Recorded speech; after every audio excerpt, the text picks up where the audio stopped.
ઉષા ખન્નાજી જ છે. ફરક એટલો છે કે આ વર્ષા ગીત નહીં હતું ને આ વર્ષા ગીત છે. તો વર્ષા માટે ગુજરાતી સાહિત્ય ખૂબ જ સમૃદ્ધ સાહિત્ય છે.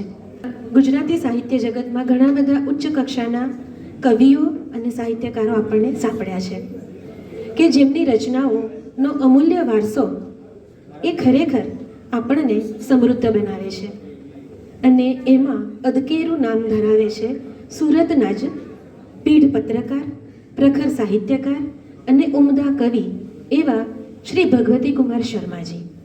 અને એમણે વર્ષા ગીતો અંતર્ગત લઈ શકાય એવી ઘણી બધી રચનાઓ લખી છે, જેમાંની 2 રચનાઓ સોલી કાપડિયાજીએ કમ્પોઝ કરી છે.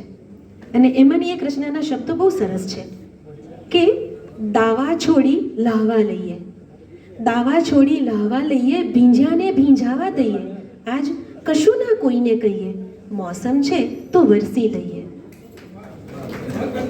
તરસ તણાચલ ગીત ભૂલીને, થેન્ક યુ, તરસ તણાચલ ગીત ભૂલીને, વરસ હવે તું સાવ ખુલીને, કોઈ પાગલ કહે તો શું, ધરાની તરસે વાદળ વરસે કે મારી તરસે તું, સાવ અચાનક મુશળધારે.